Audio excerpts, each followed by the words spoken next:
The government is meeting in Chequers today to discuss the future of Brexit, and if it goes badly, the government could collapse.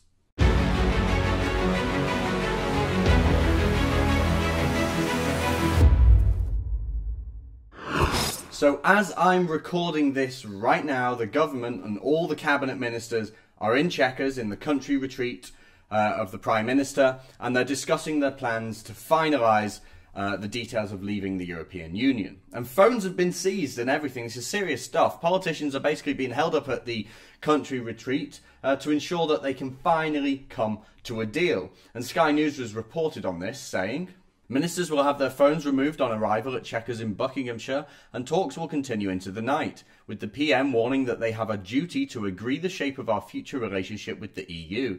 On Thursday night, leading Brexiteers held their own private meeting to mull over a 100-page document that proposes the government's position. The plan could see the UK remain closely aligned to rules set by Brussels on agriculture and food, potentially making it much harder to strike a post-Brexit trade deal with the US. Although Downing Street insisted it was categorically untrue, the plans would make a trade deal with the US impossible." Now, one of the funniest things I've read about this debacle is that a senior government source has told the press that cabinet ministers who resign during this Chequers meeting, because this is a big deal. I mean, this is where it's going to get really heated, because people are going to be seriously disagreeing on the future of Brexit here. But any cabinet ministers who resign will be stripped of their government cars and basically abandoned in mid-Buckinghamshire. I can just imagine Boris Johnson throwing in the towel and walking home from Chequers. But the BBC are offering resigning ministers a lift home, and why wouldn't they? Imagine the story. But all of this comes after reports earlier this week. I remember reading that the government could collapse on Friday. The government could collapse today. A senior Tory MP told the Daily Express a few days ago, quote, "We could find the government collapses on Friday night. If she crosses the Brexit red lines, and it looks like she's going to, then the Brexiteers will withdraw their support for her, and Boris, David Davis and other Brexit ministers will walk away."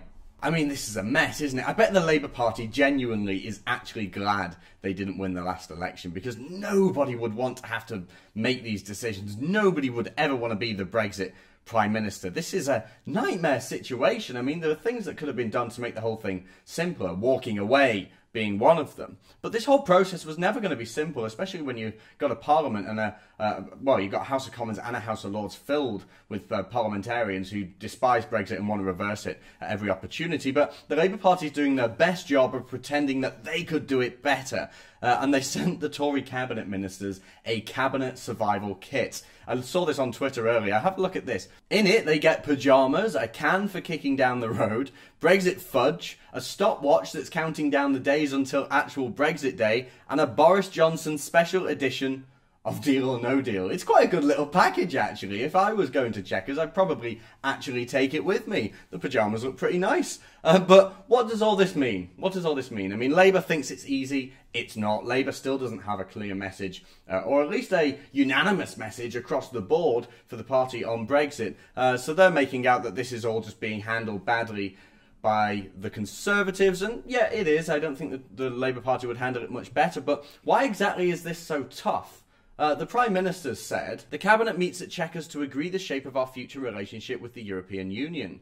In doing so, we have a great opportunity and a duty to set an ambitious course to enhance our prosperity and security outside the EU and to build a country that genuinely works for everyone. We want a deal that allows us to deliver the benefits of Brexit, taking control of our borders, laws and money by signing ambitious new trade deals with countries like the US, Australia and New Zealand." Which is interesting, because actually recent reports have showed that the Prime Minister's favoured option for Brexit, which is basically Brexit light, soft Brexit, which sounds like a breakfast cereal, basically her favoured option would make trade deals with America almost completely impossible. So this situation certainly isn't good. We know that the tensions are going to be high in Chequers right now, and it's probably going to go on late, hence why the Labour Party's given them all pyjamas. This is going to be a late night thing, and really today, I've said recently that the vote in Parliament could decide the future of Brexit, and that's true, but this right here decides exactly what Brexit is.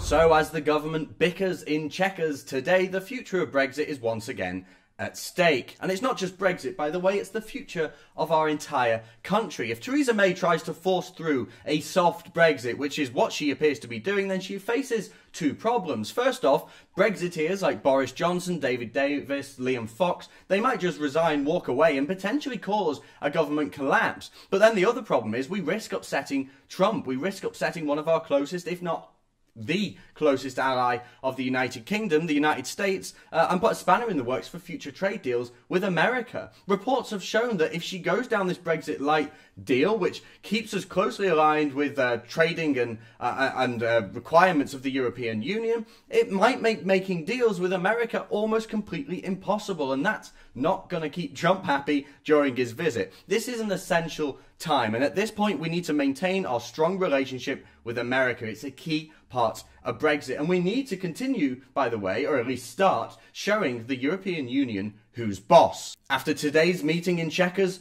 we're going to know whether Theresa May is betraying us or not.